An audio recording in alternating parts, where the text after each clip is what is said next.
નમસ્કાર મિત્રો, ગુજરાતી જ્ઞાનમાં તમારું સ્વાગત છે। ચાલો વાર્તાની શરૂઆત કરી। વિદેશથી પાછી આવતી પુત્રીએ તેના વૃદ્ધ માતા પિતાને રસ્તાના કિનારે ભીખ માંગતા જોયા ત્યારે તે ચોંકી ઉઠી હતી। વૃદ્ધ માતા પિતાની કરુણ વાર્તા। નમસ્કાર મિત્રો, સ્વાગત છે। મિત્રો, વાર્તા શરૂ કરતા પહેલા મારી ચેનલને સબસ્ક્રાઇબ જરૂરથી કરી લેજો। આજની વાર્તા ખૂબ જ દુઃખદ અને માહિતીપ્રદ છે। તો ચાલો મિત્રો, વાર્તા શરૂ કરીએ।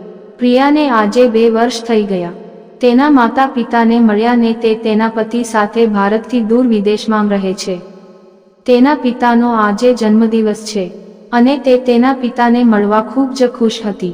તે તેના પિતાને જન્મદિવસની શુભકામના આપવા અને સરપ્રાઈઝ આપવા માંગતી હતી, પણ વરસાદ શરૂ થઈ જાય છે અને તેનું મન ઉદાસ રહે છે, કારણ કે વરસાદને કારણે તમામ ફ્લાઇટ્સ મોડી પડી જાય છે અને રદ કરવામાં આવે છે। પરંતુ થોડા સમય પછી જ્યારે વરસાદ સમાપ્ત થાય છે ત્યારે પ્રિયા તેના પતિ સાથે ભારત જવા રવાના થાય છે।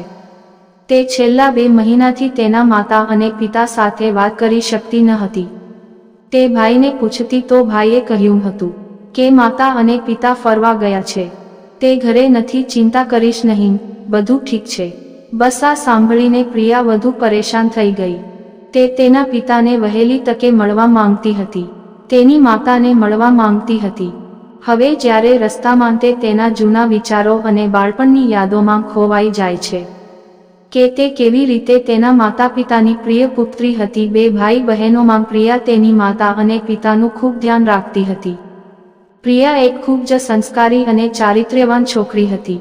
જ્યારે પ્રિયાના કોલેજનો અભ્યાસ પૂરો થાય છે ત્યારે તેના માતા પિતા તેના લગ્ન કરવાનું નક્કી કરે છે અને જ્યારે છોકરાઓ પ્રિયાને મળવા જાય છે ત્યારે તેઓ તેને જોઈને તરત જ પસંદ કરે છે।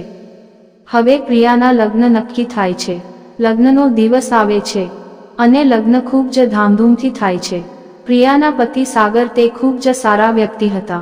લગ્ન પછી પ્રિયા તેના સાસરે જાય છે અને થોડા દિવસો પછી સાગરને વિદેશમાં નોકરી મળી જાય છે, તેથી જ તે વિદેશ જાય છે। તે પ્રિયાને પોતાની સાથે લઈ જવા પણ ઈચ્છતો હતો, પરંતુ તેના વિઝા હજુ સુધી ફાઇનલ થયા ન હતા। હજુ થોડો સમય હતો એટલે સાગર એકલા વિદેશ જાય છે। જ્યારે થોડા દિવસ પછી પ્રિયાનો વિઝા બની જાય છે, તે પછી તેને તેના પતિ પાસે જવું પડે છે। પ્રિયા વિચારે છે કે જો તે વિદેશ જતા પહેલા તેના માતા પિતા સાથે મળી લે, હવે વિદેશ ગયા પછી ક્યાં મળીશું? આ વિચારીને પ્રિયા તેના માતા પિતાને મળવા તેના ઘરે આવે છે અને તેમને જોઈને રડવા લાગે છે। પછી તેના પપ્પા તેને સમજાવે છે, દીકરી તું કેમ ચિંતા કરે છે?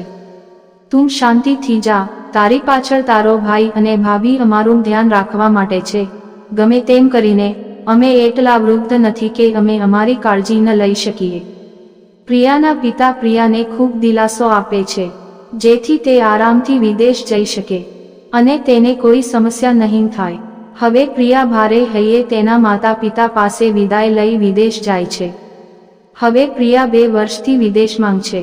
હવે પ્રિયા ખૂબ જ ખુશ હતી કે તે 2 વર્ષ પછી તેના માતા પિતાને મળશે, તેમને જોશે। કલાકોની મુસાફરી કર્યા પછી પ્રિયા તેના દેશ પરત ફરે છે। જલ્દી તે ઘરે આવે છે અને પહેલકામ તેના માતા પિતાને શોધવાનું કરે છે।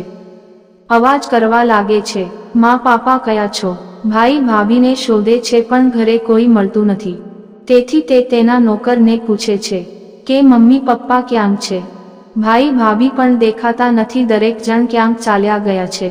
પછી નોકર બોલ્યો, હા દીદી, મોટા સાહેબ અને મોટી માલકીન થોડા દિવસો માટે બહાર ગઈ છે અને નાના માલિક અને નાની માલકીન મોટા સાહેબની પૂજા કરવા મંદિરે ગયા, કારણ કે આજે તેનો જન્મદિવસ છે।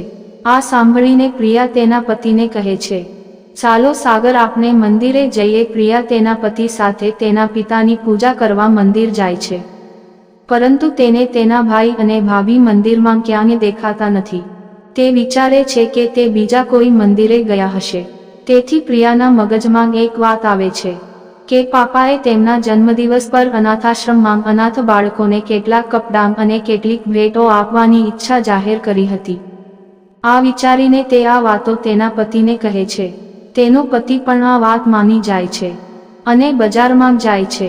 બજારમાંથી કેટલીક ગિફ્ટ્સ અને કેટલાક કપડાં ખરીદ્યા પછી તેઓ અનાથાશ્રમમાં જાય છે અને ત્યાંના લોકોને કપડાં, મીઠાઈઓ, ભેટો અને બધી વસ્તુઓ આપે છે અને તેઓ પ્રિયાના પિતાને ઘણી શુભેચ્છાઓ અને આશીર્વાદ આપે છે. પ્રિયા ખુશ હતી કારણ કે આજે તેના પપ્પાનો જન્મદિવસ હતો અને દુઃખી પણ હતી કારણ કે જો તેના પિતા તેની સાથે હોત અને જો તે પોતે આ બધી વસ્તુઓ વૃદ્ધો, આશ્રમો અને અનાથોને વહેંચત તો કેટલું સારું હોત. હવે આ બધું કામ પૂરું કરીને પ્રિયા તેના પતિ સાથે ઘરે પાછી જવા લાગે છે. ત્યારે પ્રિયાને વૃદ્ધાશ્રમથી થોડે દૂર તેના માતા પિતાની ઝલક જોવા મળે છે. તે તેના પતિ સાગરને કહે છે, સાગર ગાડી રોકો, મેં હમણાં જ મારા મમ્મી પપ્પાને જોયા છે. એવું લાગતું હતું કે તે રસ્તા પર બેઠા છે. થોડા સમય પછી પાછા આવ્યા. પછી પ્રિયા તેના માતા પિતાને જુએ છે.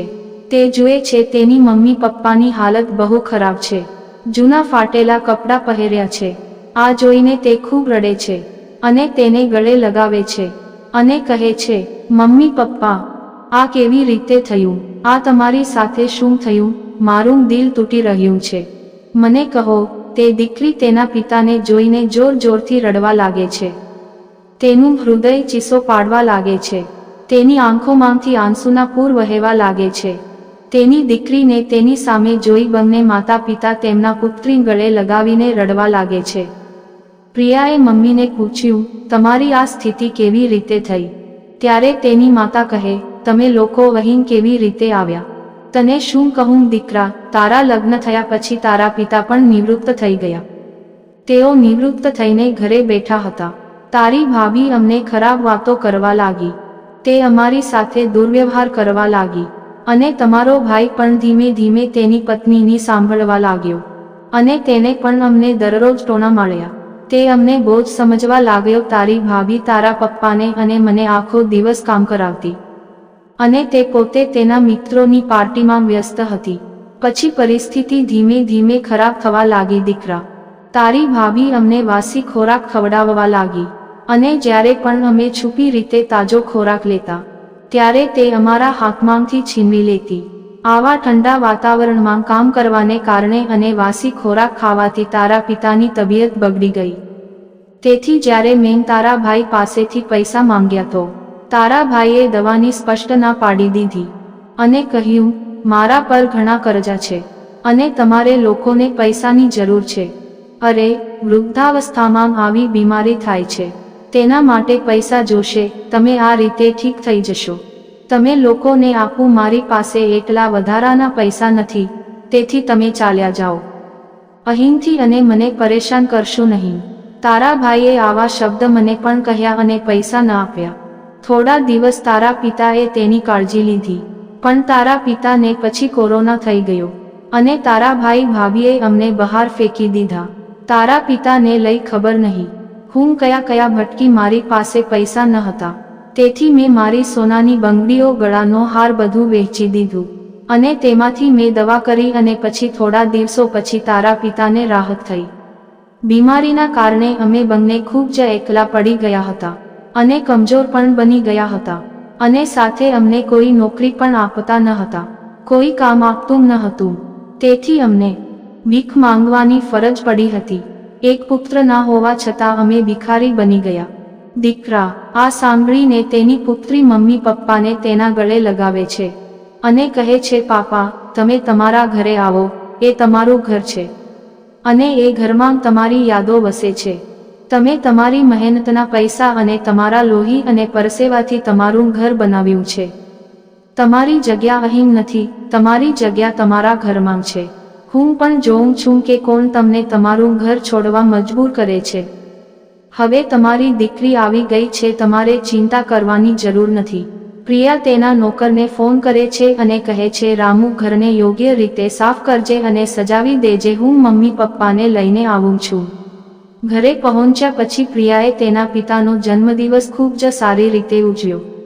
પ્રિયાના પતિ સાગરે હોટેલમાંથી તેના પંસદનું જમવાનું મંગાવે છે. ઘણા દિવસો પછી તે માતા પિતાએ આટલું સારું ખાધું અને દીકરી અને જમાઈ વચ્ચેનો પ્રેમ જોઈને તે માતા પિતા પોતાના બાળકોને ભેટી પડે છે. પણ આટલો સમય થવા છતાં પ્રિયાના ભાઈ અને ભાભી ઘરે પાછા નથી આવતા. સાંજના બદલે રાત થાય છે. તેનો ભાઈ અને ભાભી અકળાયેલા પગલાં સાથે અંદર આવે છે અને પ્રિયાના માતા પિતાને ઘરમાં જોઈને ગુસ્સે થાય છે અને કહે છે, તમે લોકોએ મારા ઘરે આવવાની હિંમત કેવી રીતે કરી? તમને અહીં કોણ લાવ્યું? ત્યારે પ્રિયા કહે છે, હું લાવી છું. પ્રિયાના ભાઈએ તેને કહ્યું, તમે હમણાં જ આ ઘરમાંથી બહાર નીકળો. પ્રિયાને પણ ગુસ્સો આવ્યો. તેને કહ્યું, હું પણ જોઉં છું કે મારા માતા પિતાને તેમના ઘરમાંથી કોણ કાઢી મૂકે છે. આ મારા માતા પિતાનું ઘર છે, તમારું નથી. તમે તેને બનાવ્યું નથી. આ મારા માતા પિતા દ્વારા બનાવવામાં આવ્યું હતું. અત્યારે આ ઘર મારા માતા પિતાના નામે છે. આમાં તમારા માટે કંઈ નથી. અને આ પણ સાંભળો, માતા અને પિતાએ તમને આ મિલકતમાંથી કાઢી નાખ્યા છે. એટલું પ્રિયા બોલી કે તરત જ પ્રિયાની ભાભી બોલી, તમે લોકો આ ઘરમાંથી બહાર નીકળો, નહીંતર હું તમને પહેલાની જેમ ઘરની બહાર ફેંકી દઈશ. હવે પ્રિયાનો ગુસ્સો આસમાને પહોંચી ગયો. તે ગુસ્સાથી લાલ થઈ જાય છે અને તેની ભાભીને જોરથી થપ્પડ મારે છે. ભાભી તેના થપ્પડ મારતાની સાથે જ તે જમીન પર પડી જાય છે અને દર ખસવા લાગે છે. પ્રિયા કહે છે, તમે બધા હોશમાં આવી જાઓ અને અત્યારે તમારો બધો સામાન લો અને આ ઘર છોડી દો. આ ઘરમાં તમારા લોકોનો કોઈ અધિકાર નથી. ત્યારે પ્રિયાના પિતાએ કહ્યું, દીકરા, મેં તને મારી મિલકતમાંથી કાઢી મૂક્યો છે અને તેથી તમે હવે મારી સાથે આ ઘરમાં રહેશો નહીં. આ વાત સાંભળીને પ્રિયાના ભાઈ રવિએ પિતાના પગે પડી કહ્યું કે પાપા, મારાથી ભૂલ થઈ.